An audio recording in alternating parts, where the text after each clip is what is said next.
ஆலயா cotton trending வேட்டிகள் ஷர்ட்டுகள். திண்டுக்கல் மாவட்டம் ஒட்டன்சத்திரம் அருகே உள்ள கே அத்திக்கோம்பை பகுதியைச் சேர்ந்தவர் இளைஞர் பெருமாள். இவர் அதே பகுதியில் உள்ள தனியாருக்கு சொந்தமான ஹாலோ பிளாக் தயாரிக்கும் கம்பெனியில் வேலை பார்த்து வந்தார். இந்த நிலையில் கடந்த 2026 ஜனவரி 30 இரவு சம்பளம் வாங்கி வருவதாக வீட்டில் கூறிவிட்டு வெளியேறியவர் அதிகாலை நேரமாகியும் வீட்டிற்கு திரும்பவில்லை. இதனால் அக்கம் பக்கத்தில் தேடி பார்த்த குடும்பத்தினர் சந்தேகமடைந்து இடையக்கோட்டை காவல் நிலையத்தில் புகார் அளித்தனர்.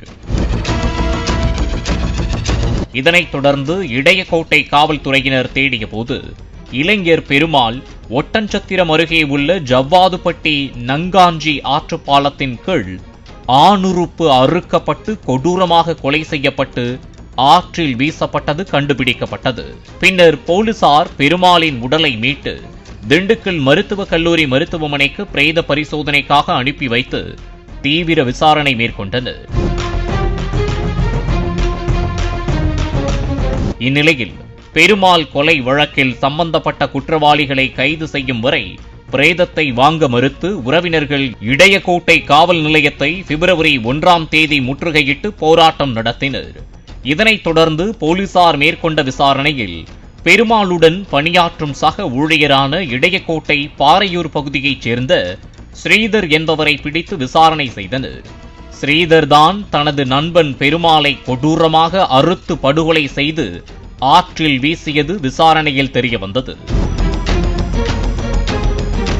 படுகொலைக்கான காரணம் குறித்து விசாரித்த போது ஸ்ரீதரும் பெருமாளும் இயற்கைக்கு மாறான நட்பில் இருந்ததாக கூறப்படுகிறது. படுகொலை நடந்த அன்று இருவரும் மது அருந்திவிட்டு இடையக்கோட்டை டேம் பகுதிக்கு சென்று மீண்டும் மது அருந்தி உள்ளனர். அப்போது இருவருக்கும் இடையே வாக்குவாதம் ஏற்பட்டுள்ளது. இதனைத் தொடர்ந்து சமாதானமாகி இருவரும் வீடு திரும்பிக் கொண்டிருந்தனர்.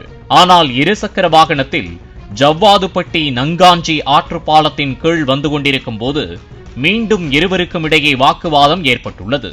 இதனால் ஏற்பட்ட பிரச்சனையில் ஸ்ரீதரை பெருமாள் கடித்து காயப்படுத்தியதாக கூறப்படுகிறது. இதனால் ஆக்ரோஷமான ஸ்ரீதர் பெருமாளை கீழே தள்ளியும் தலையில் கல்லை தூக்கி போட்டும் கொலை செய்ததாக கூறப்படுகிறது.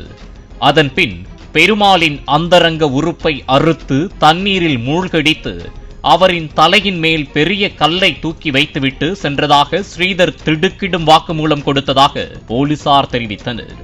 இதனைத் தொடர்ந்து 3 அதிகாலை ஸ்ரீதரை கைது செய்து நீதிமன்றத்தில் ஆஜர்படுத்தி சிறையில் அடைத்தனர். மேலும் போலீசார் விசாரித்து வருகின்றனர். பாலிமர் செய்திகளுக்காக ஒட்டன்சத்திரம் செய்தியாளர் செல்லமுத்து. ஆலயா காட்டன் ட்ரெண்டிங் வேட்டிகள் ஷர்ட்டுகள். பிளே ஸ்டோர் மற்றும் ஆப் ஸ்டோரில் இருந்து பாலிமர் செயலியை QR கோடு மூலம் பதிவிறக்கம் செய்யுங்கள். செய்திகளை உடனுக்குடன் பெறுங்கள்.